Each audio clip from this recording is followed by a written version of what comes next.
गुरु कृपा बड़ी अतुलनीय है। भक्तमाल में एक कथा आती है। जयपुर में एक व्यक्ति रहते थे, उनका नाम था घाटम। घाटम नाम था।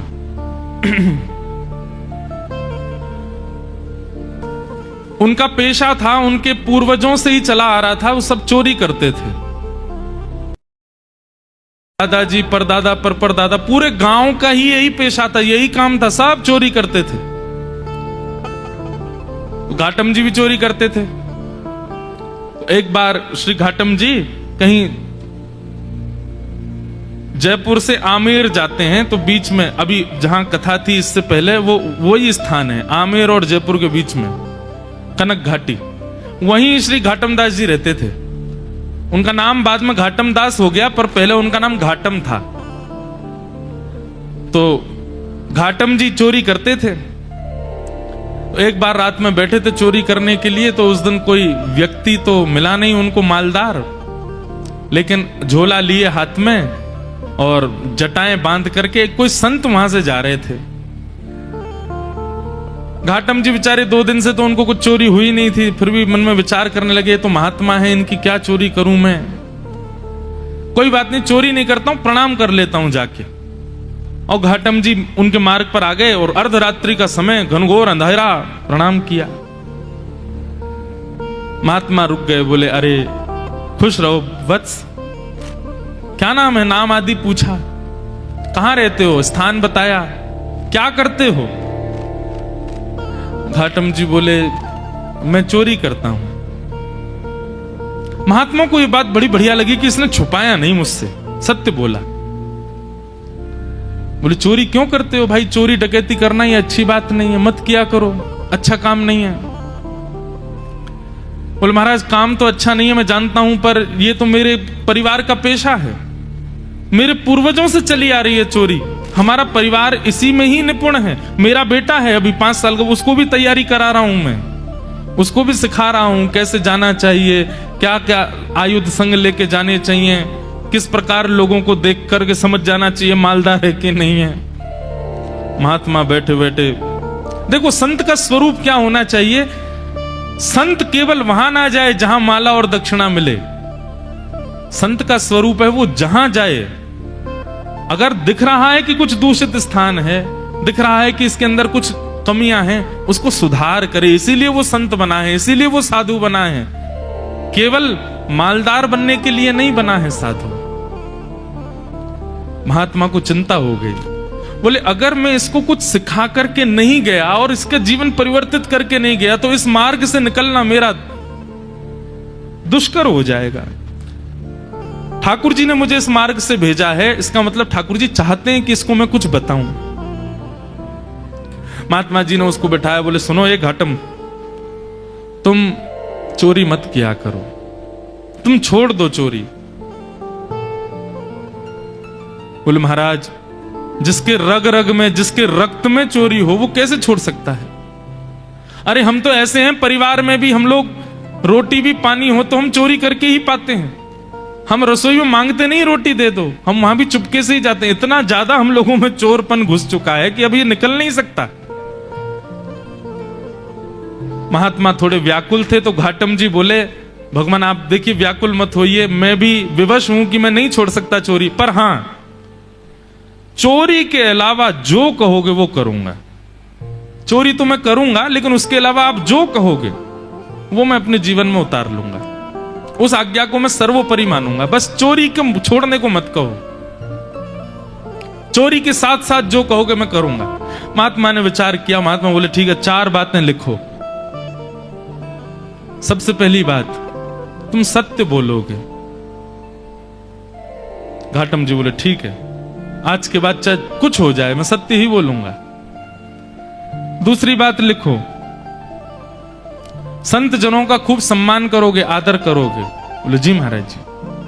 तीसरी बात लिखो, जो भी लाओगे घर में, चाहे चोरी करके लाओ, चाहे प्रेम से लाओ, कमा के लाओ, सबसे पहले ठाकुर जी को निवेदित करोगे, उसके बाद स्वीकार करोगे। बोले जी। और चौथी और अंतिम बात, कहीं मंदिर दिख जाए, मठ दिख जाए, आश्रम दिख जाए, संत दिख जाए, 100 काम छोड़ के चोरी करके भाग रहे हो, सिपाही पीछे पड़े तो भी रुकोगे, प्रणाम करोगे, फिर जाओगे। घाटम बोला जो आज्ञा। अब ये 4 बात मेरे लिए अध्यादेश हैं, आदेश नहीं है, अध्यादेश है। चाहे दुनिया इधर उधर हो जाए, मैं इन 4 बातों को कभी नहीं छोड़ूंगा। संत बोले ठीक है। अब देखो गुरु आज्ञा कितनी बड़ी होती है। ये कोई लिखी हुई कथा नहीं है, ये असली कथा है। आज भी घाटम जी का वहां घर है, आज भी उनका वंश है वहां पर। और इनका जो मतलब कुल गोत्र था, हमारे राजस्थान की तरफ मीणा होते हैं, वो इन्हीं के उन्हीं परिवार में से थे।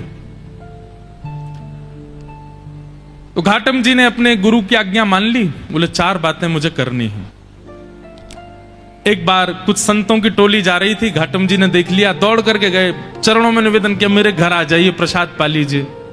संत बोले ठीक है। अब घर पहुंच गए। अब लेकिन घाटम जी के घर पे व्यवस्था कुछ नहीं थी भोजन की। पत्नी से कहा 5 मूर्ति आई हैं, भोजन बनाओ। बोले 5? हम 2 के लिए तो भोजन नहीं है, 5 को कैसे पवाऊं मैं? घाटम जी बोले गुरु आज्ञा निरर्थक हो जाएगी, मुझे कैसे भी इनको 5 को प्रसाद तो पवाना है। घाटम जी ने देखा कि पड़ोस में एक कोई व्यक्ति रहता, उसके पास में उसके गेहूं अनाज आदि का भंडार है, थोड़ा चोरी करके ले आता हूं, उससे बना के इनको पवा देंगे, गुरु आज्ञा पूरी हो जाएगी। गुरु जी ने यही तो कहा है कि संतों की सेवा करो, अब कैसे भी करो, चोरी करके करो चाहे कुछ करो।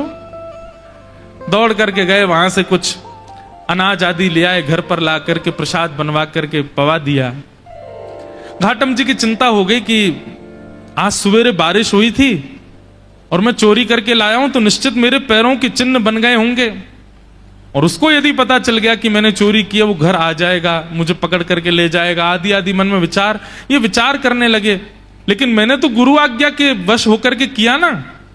इतने में ही वर्षा हो गई, आंधी तूफान आया और सब उनके चरण चिन्ह आदि मिट गए। तो उनको ये अटूट विश्वास हो गया कि मैंने गुरु आज्ञा मान करके पूर्ण किया, तो ठाकुर जी मेरी सहायता कर रहे हैं, मेरे रक्षक बने हुए हैं।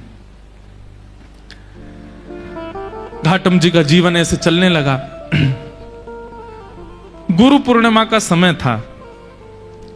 घाटम जी ने मन में विचार किया, मेरे गुरु ने मुझको सब कुछ प्रदान किया, इस बार गुरु दक्षिणा के रूप में ऐसी कोई वस्तु या इतना धन कुछ दूं गुरुदेव के यहां कि वर्षों तक भी अगर मेरे यहां से सेवा ना जाए तो गुरु जी को दिक्कत ना हो, मेरी तरफ से ऐसा रहे कि हां परिपूर्ण हो गई सेवा। उसके लिए एक बड़ी चोरी कर लेता हूं, उसके बाद फिर मैं धीरे धीरे छोड़ ही दूंगा। एक बड़ी चोरी करता हूं, उससे जो धन आएगा गुरुदेव को दे दूंगा। और घाटम जी ने विचार किया क्या चोरा हूं। तब उन्होंने विचार किया, बोले कि यहां आमेर का जो राजा है, इसके घोड़े बड़े कीमती हैं, और उनमें भी एक काला अश्व है, काला घोड़ा है, वो सबसे ज्यादा कीमती है, ऐसा पूरे भारत में नहीं है। यदि उसको मैंने चोरी कर लिया और उससे जो धन आएगा वो यदि मैंने गुरुदेव को दिया तो आजीवन मुझे जितना देना चाहिए उतना एक बार में ही दे दूंगा मैं गुरुदेव को। तो गुरुदेव के यहां गुरु पूर्णिमा की सेवा मेरी तरफ से होती रहेगी। घाटम जी चोरी करने के लिए जा रहे हैं। एक सामान्य से घोड़े पर बैठ करके घाटम जी और सीधे राजभवन में प्रवेश कर रहे हैं। मुख्य द्वार से ही प्रवेश करने लगे तो द्वारपालों ने रोका, ए कहां जा रहे हो, क्या नाम है तुम्हारा? बोले घाटम। कहां जा रहे हो? बोले चोरी करने जा रहा हूं, झूठ नहीं बोलना है, गुरुदेव ने मना किया है। तो द्वारपालों ने मन में विचार किया, ये जरूर राजा का कोई गुप्तचर है, राजा का कोई बहुत घनिष्ठ व्यक्ति है, हमने इसको रोक दिया है, इसका परिचय पूछना, इसलिए बुरा मान गया, बुरा मान करके कह रहा चोरी करने जा रहा हूं। ए भाई सुनो, द्वार खोल दो, ये कोई राजा का परिचित व्यक्ति होगा, ऐसे कौन बोलता चोरी करने जा रहा हूं। द्वार खुल गए, वो भीतर प्रवेश कर गए। भीतर प्रवेश करके घुड़साल में गए, वहां सबसे महंगा घोड़ा जो काला अश्व था उसको खोल लिया, बैठ गए, लेकर के बाहर आने लगे, खुले में ही सबके सामने बाहर की ओर जाने लगे। तो द्वारपालों ने कहा ये तो राजा का घोड़ा है, ये क्यों ले जा रहे हैं? फिर भैया ये काला अश्व कहां लेके जा रहे हो? बोले चोरी करने आया था, चोरी कर ली, अब चोरी करके ले जा रहा हूं। द्वारपाल बोले ये तो कुछ ज्यादा ही बुरा मान गया है, ऐसे कौन बोलता है? अरे भैया द्वार खोल दो, इनको जाने दो। रोको नहीं। उनका सत्य और वहां द्वारपाल का उसके प्रति ये भाव रखना कि बुरा मान गए, वो ऐसा फिट हुआ कि किसी को शंका ही नहीं हुई कि ये चोरी कर रहे हैं। घोड़ा लेकर के चले गए और उसी समय राजा ने आज्ञा की मेरे घोड़े तैयार करो, मैं भी जाऊंगा कहीं। ऐसा उसने आज्ञा की। जाके देखा तो काले अश्व थे नहीं। अफरा तफरी मची। जब द्वारपालों के कान में बात पहुंची तो उन्होंने हल्ला किया कि अरे एक व्यक्ति आया था, आकर के इतना सत्य बोल के, वो तो बोल के गया मैं चोरी करने आया हूं, चोरी करके ले भी गया, तुमने रोका क्यों नहीं? बोले महाराज हमको लगा कि ऐसे कौन बोलता है, चोर कभी ये बोलता मैं चोरी करने आया हूं, लेकिन वो सत्य बोल रहा था तो हमको लगा आपका कोई गुप्तचर है, आपका कोई घनिष्ठ है, इसलिए हमने रोका नहीं उसको, ले गया वो। सैनिकों को भेजा, जाओ पकड़ लो उसको, घोड़े लेके आओ। घाटम जी घोड़ा लेकर के जा रहे थे, दौड़ रहे थे खूब तेज कि राजा के कोई दूत आए उससे पहले मैं इसका विक्रय कर दूं कहीं। लेकिन तभी उसी मार्ग पर ही एक मंदिर पड़ा राम जी का, और वहां संभवतः उसी समय आरती चल रही थी। गुरुदेव की आज्ञा याद आ गई। बोले गुरुजी ने कहा था कहीं मठ मंदिर आश्रम दिख जाए तुरंत रुक के प्रणाम करना है। तुरंत अपना घोड़ा रोका। भयभीत है मन में, लेकिन गुरु आज्ञा पर इतना विश्वास। घोड़े को रोका, खड़ा किया, वहीं एक पेड़ से बांध दिया, भीतर भाज करके गए। जल्दी जल्दी प्रणाम कर रहे थे, आरती चल रही थी, आरती प्रणाम की, संतों को प्रणाम किया, परिक्रमा लगा रहे थे, 4 परिक्रमा करी।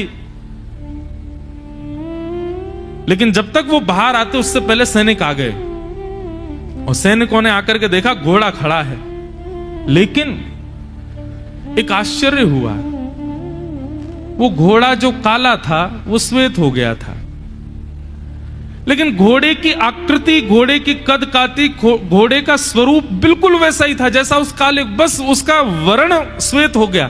तो सैनिक खड़े तो हो गए आके, लेकिन कहने ये घोड़ा तो वही है, लेकिन ये श्वेत कैसे हो गया? घाटम जी निकल करके बाहर आए, सैनिकों ने उनकी ओर देखा, ये घोड़ा किसका है? बोले घोड़ा राजा का है। बोले राजा का घोड़ा तो काला था, ये श्वेत कैसे हो गया? तुम चोरी करके लाए ना? बोले हाँ मैं चोरी करके लाया। ये श्वेत कैसे हो गया? बोले ये तो मुझे नहीं पता, क्योंकि मैंने जब बांधा था तब तो काला ही था, ये श्वेत कैसे हुआ ये तो मुझे नहीं पता। अरे तुझे नहीं पता, ऐसा कैसे बोल सकते हो? बोले मैं सत्य बोल रहा हूं, मुझे लगता है मैंने जिनको निवेदित किया उन्होंने इसको श्वेत कर दिया। सैनिक बोले क्या बोल रहे हो ये? बोले हाँ मैं जो भी चीज लाता हूं पहले ठाकुर जी को निवेदित करता हूं, तो शायद ठाकुर जी श्याम वर्ण के हैं, उन्होंने सोचा होगा श्याम वर्ण के घोड़े पे मैं बैठूं दिखूंगा ही नहीं, इसलिए उन्होंने श्वेत कर दिया। सैनिक बोले ये क्या तुम बोल रहे हो? बोले मैं सत्य बोल रहा हूं, ये वही घोड़ा है जो राजा का है, मैं चोरी करके लाया हूं, मैंने बांधा था तब काला था, आप लोग आए तो कहीं आप मुझे पकड़ो ना, इसलिए ठाकुर जी ने श्वेत कर दिया, पर संभवतः आपने पकड़ लिया मुझको। तो तुम ये कहना चाहते हो ठाकुर जी तुम्हारी चोरी में सहायता कर रहे हैं? नहीं नहीं, सहायता तो ठाकुर जी नहीं कर रहे हैं, पर ऐसा कह भी दें तो कोई अतिशयोक्ति नहीं कर तो रहे हैं, श्वेत उन्होंने ही किया है। बोले इसकी बातें हमें समझ नहीं आ रही, इसको पकड़ के राजा के पास ले चलो। राजा के पास ले गए। राजा ने जब घोड़ा देखा, राजा खुद आश्चर्य, बोले ये है तो मेरा ही घोड़ा, पर ऐसा भी नहीं कि इस पर कोई रंग लगाया हो, इसका वास्तविक रंग श्वेत कैसे हो गया? घाटम जी से पूछा, घाटम जी बोले मैं सत्य बोल रहा हूं, आप लोग मान नहीं रहे हैं, मैं ठाकुर जी को निवेदित करता हूं, जो भी चुराता हूं मैंने ठाकुर जी को निवेदित किया, उनको नहीं भाया होगा काला, इसलिए गोरा कर दिया। घाटम जी की बात पर किसी को विश्वास नहीं हो, तब राजा बोला एक तरीका है, यदि तुम्हारी बात में इतनी सत्यता है कि ये वही घोड़ा है, तो मेरे घोड़े के गाल के पास में एक मस्सा है, यदि वो मस्सा इसके हुआ तो मैं समझ जाऊंगा कि भगवान तुम्हारी सहायता करते हैं, तुम्हारी गुरु आज्ञा ही तुम्हारी सहायता करती है, तुम जो करते हो सब, और मैं तुमको छोड़ दूंगा। राजा ने जाकर के घोड़े की नार पर जब बाल हटा करके देखा तो वो मस्सा बिल्कुल वैसा ही था जैसा एक काले घोड़े के था, वही घोड़ा। राजा से विश्वास नहीं हुआ नेत्रों पर। उसी समय चरणों में गिर गया। बोले महाराज, आपके गुरु आपके बने रहें, पर आज से मेरे गुरु आप हैं। आप चोरी चकारी छोड़िए, सारे काम छोड़िए, आज से आप मेरे दरबार के राजगुरु हैं। आपकी गुरु आज्ञा इतनी प्रतापशाली कि आप एक चोरी का कृत्य करते हैं, उसमें भी ठाकुर जी सहायता करते हैं आपकी। आज से आप मेरे राजगुरु। और श्री घाटम जी को राजगुरु बना दिया। लेकिन राजगुरु बनने के बाद घाटम जी को बड़ी आत्मग्लानि हुई। उन्होंने मन में विचार किया कि मैंने गुरुदेव की आज्ञा मानकर के अपने दुष्कृत्य को नहीं छोड़ा, उसका यह परिणाम हुआ कि आज मैं एक राजगुरु बन गया। यदि मैंने अपने कृत्य भी सुधार लिए होते, सदकृत्य किए होते, तो आज ठाकुर जी मुझको मिल गए होते। तो घाटम जी ने अपनी राज पदवी का त्याग कर दिया, और राज पदवी त्याग करने के बाद वो सामान्यतया एक सामान्य व्यक्ति की तरह अपना जीवन जीने लगे, गुरु आज्ञा पालन करके। और श्री घाटम दास जी, उनके पद हैं बड़े सुंदर। उनका एक पद है, उसमें कहते हैं ठाकुर जी को कि हे ठाकुर जी, वसुधा पे तीर्थ हैं जेतिक, इस पृथ्वी पर जितने तीर्थ हैं तिनहु के अधटाले। घाटम दास राम को परिचय, तीनों लोक उधारे। जब आप राम बोलते हैं, मस्तिष्क पर भगवत चरणार बिंदों का तिलक लगाते हैं, भेष भी भगवत भेष धारण करते हैं, तो निश्चित रूप से आप राम के हैं, ये परिचय आपका हो जाता है। सबका अपना एक परिचय है, पर वैष्णव का परिचय दूर से देखने मात्र से पता चल जाता है कि ठाकुर जी का है। इसीलिए मैं कहता हूं कि भेष बहुत आवश्यक है। यमदूत दूर से ही देख के समझ जाएं कि हाँ ठाकुर जी को सेवक है, ठाकुर जी को चरण उपासक है। भले ही भीतर से कुछ भी हो, बाहर से भेष के रूप में ही केवल तुम ठाकुर जी के बन जाओ, वही से ही कल्याण है। घाटम दास जी कह रहे हैं राम जी का परिचय, जिस प्रकार कहीं पुलिस वाले बैरिकेटिंग लगा दें या कहीं वीवीआईपी लोग नहीं जाने देते भीतर, तो वहां आप अपना परिचय बताते हो कि हमारा उससे परिचय है। वहां के एमएलए हमारे चाचा हैं, वहां के वो मुख्यमंत्री हमारे फूफा जी हैं, ये है वो है, ऐसे परिचय देकर के भीतर चले जाते हो। घाटम दास जी कह रहे हैं तीनों लोग सब जगह पहरेदारी है। पाप करने वाला नरक जाएगा, पुण्य करने वाला स्वर्ग जाएगा, और भक्ति करने वाला वैकुंठ जाएगा। इनके अतिरिक्त व्यक्ति यहां कोई नहीं आ सकता। परंतु घाटम दास जी कहते हैं जिसका राम जी से परिचय है, जो राम जी का है, ऐसा जिसका परिचय है, तीनों लोक उद्धार है। उसको तीनों लोक में कहीं भी रुकावट नहीं हो सकती, वो तीनों लोकों से उबर जाता है। जे नर रसना नाम उचारे, ऐसे घाटम दास जी फिर कालांतर में उनको आगे चल करके ठाकुर जी का प्रत्यक्ष साक्षात्कार दर्शन हुआ, और दर्शन के पश्चात वे भगवत धाम को प्रस्थान कर गए। राधा रमण प्यारो